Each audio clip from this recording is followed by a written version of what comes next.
Welcome back, dear listeners. Welcome back to the podcast, ladies and gentlemen. Welcome back, welcome back, welcome back. This is episode 10. We stopped at section 58 in the last episode, episode 8. We'll continue from section 59 downwards now, where we'll be discussing execution of search warrants, recording of statement of suspect, and so on. Section 59 of the Police Act. 59 subsection 1. A warrant to enter and search premises may be executed by any officer. So 59 subsection 1 gives anybody who has a search warrant permit to execute a warrant. Okay. Now, subsection 2, 59(2). Such a warrant may authorize a person to accompany any police officer who is executing it. So section 59 subsection 1 grants a police officer the permission to execute a warrant to search or enter premises. Now, section 59 subsection 2 now says that the same warrant may authorize anybody to accompany a police officer to execute it. Okay. 59(2) says such a warrant may authorize a person to accompany a police officer who is executing the warrant. Okay. 59(3) now says a search warrant may be issued and executed at any time on any day, including a Sunday or public holiday. Take note. At any time, on any day, including a Sunday and a public holiday. Take note. So, a search warrant may be executed at any time. Now, 59 subsection 4. Where the occupier of premises which is to be searched is present at the time when a police officer seeks to execute a warrant to enter and search, the police officer shall 1. A. Identify himself to the occupier, and if he is not in uniform, he shall produce to the occupier his official identity card. B. Produce the warrant to the occupier, and C. Supply the occupier with a copy of the warrant. Section 59 subsection 4 makes provision for where the person in charge of the premises, the occupier of the premises, is present. Where the occupier of the premises to be searched by a search warrant is present, the police officer shall identify himself to the occupier. If he is not in uniform, he shall produce his identity card, his official identification card to the occupier. He shall produce the warrant itself to the occupier and make a copy available to the occupier. That's what section 59 subsection 4 states before he conducts the search. Okay. Now 59(5) now. Where the occupier is not present, but some other person who appears to the police officer to be in charge of the premises is present, he shall still carry on the search according to subsection 4. Okay. Take note. Let me read it again. Where the occupier is not present. Remember section 59 subsection 4 provides for the presence of the occupier. That is where the occupier of the premises is present. The police officer shall identify himself. If he is not in uniform, he shall produce a copy of his identity card, shall produce the warrant, and shall provide a copy of the warrant to the occupier. Now, section 59 subsection 5 says that where the occupier is not present, but some other person who appears to be in charge of the premises to be searched is present, the police officer subsection 4 shall take effect as if the occupier is present. That means the police officer shall treat such a person who is in charge of the property as if he is an occupier, and he shall identify himself to him as in subsection 4 above. If he is not in uniform, he shall produce to the occupier. If he is not in uniform, he shall produce to the person in charge of that property his official identity card. Okay, he shall produce the warrant to the occupier and shall supply a copy of the same search warrant to such a person. Okay. Now 59 subsection 6. Upon the execution of a warrant, a police officer shall make an endorsement on it stating whether A. the articles or persons sought were found, B. any other article were seized other than articles which were sought. Remember when we spoke about the content of a search warrant, it shall contain the name of property, the address of property to be searched, or the name of the person to be searched, the items or the object of the search. Remember, I think is it episode 8 or can't remember. So section 59 subsection 6 says Upon the execution of the warrant, a police officer shall make an endorsement on it, stating whether the articles or persons sought to be found were sought sought were found. I beg your pardon.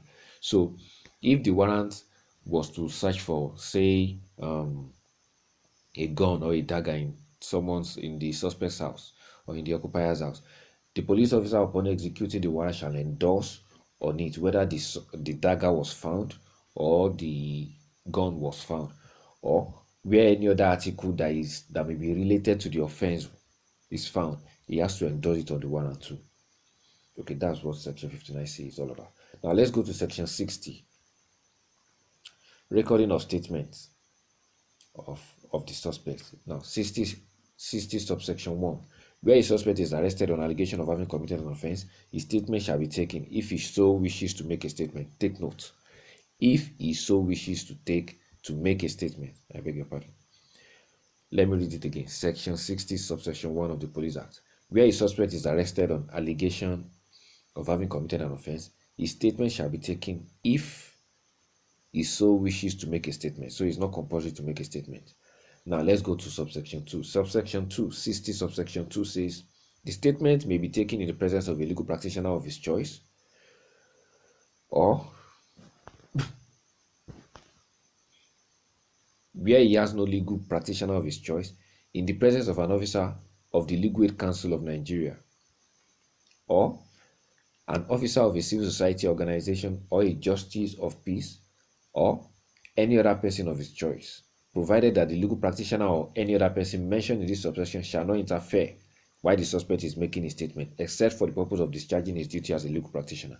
So, remember 61 says, if the suspect wishes to make a statement. Okay?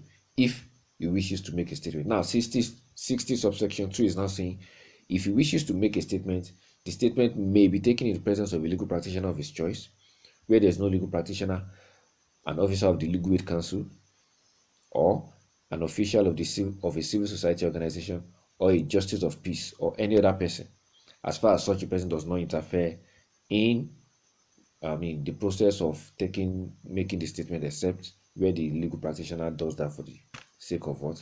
Discharging his duties. That's what 62 talks about.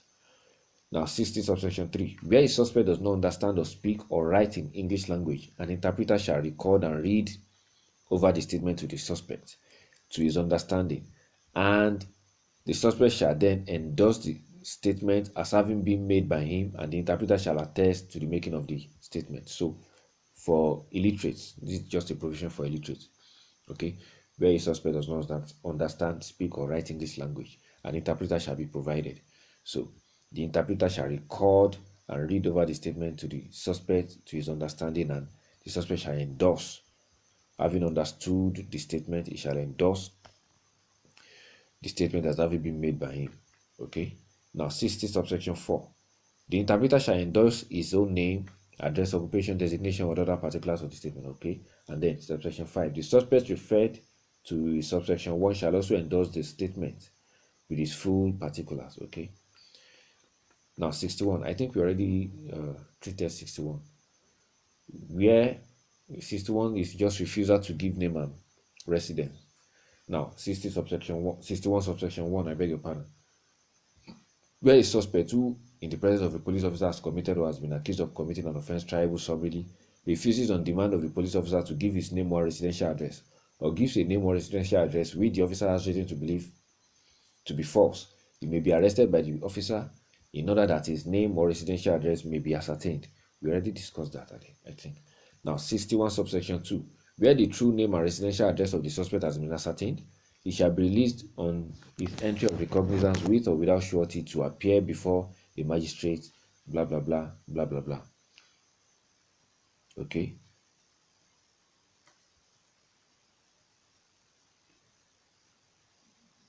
Okay.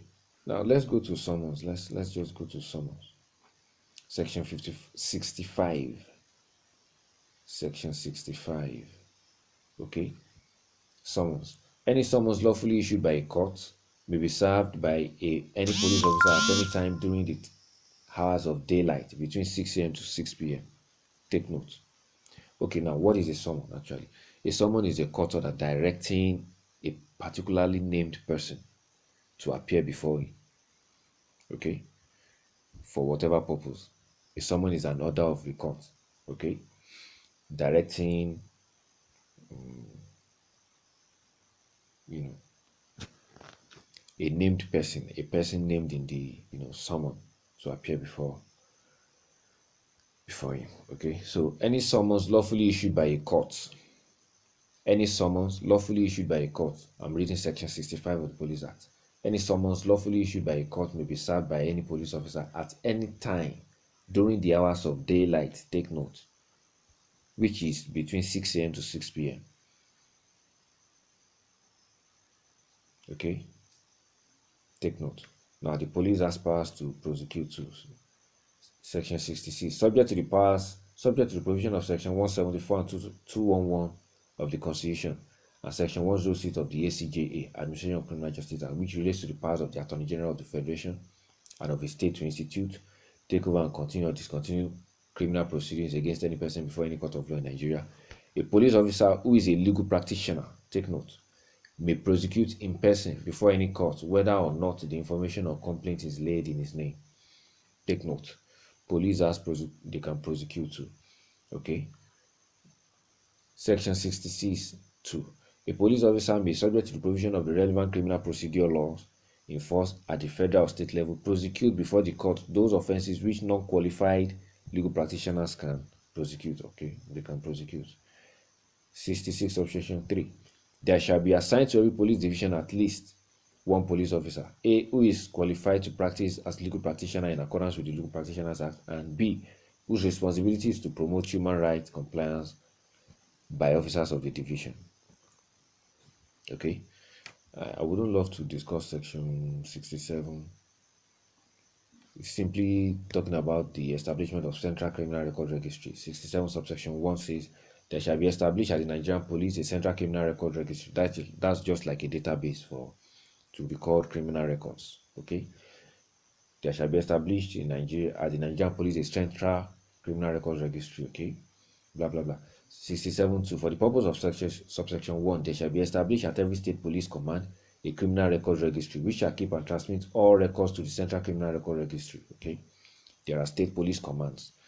Okay, state police commands gathers all the criminal records in each state and send it to the Central Registry at the national.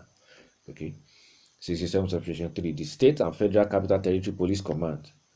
Okay, there's a police command for the FCT too. So the FCT has its own commissioner of police. Yes. Federal capital territory, Abuja, has its own commissioner of police. 67 subsection 3. The state or federal capital territory police command, Abuja, shall ensure that the decision of the court in all criminal trials are transmitted to the Central Criminal Records Registry within 30 days of the judgment. Okay. Now, the police also have powers to take fingerprints. I'm not discussing that. Section 68. Okay. Let me just run through it.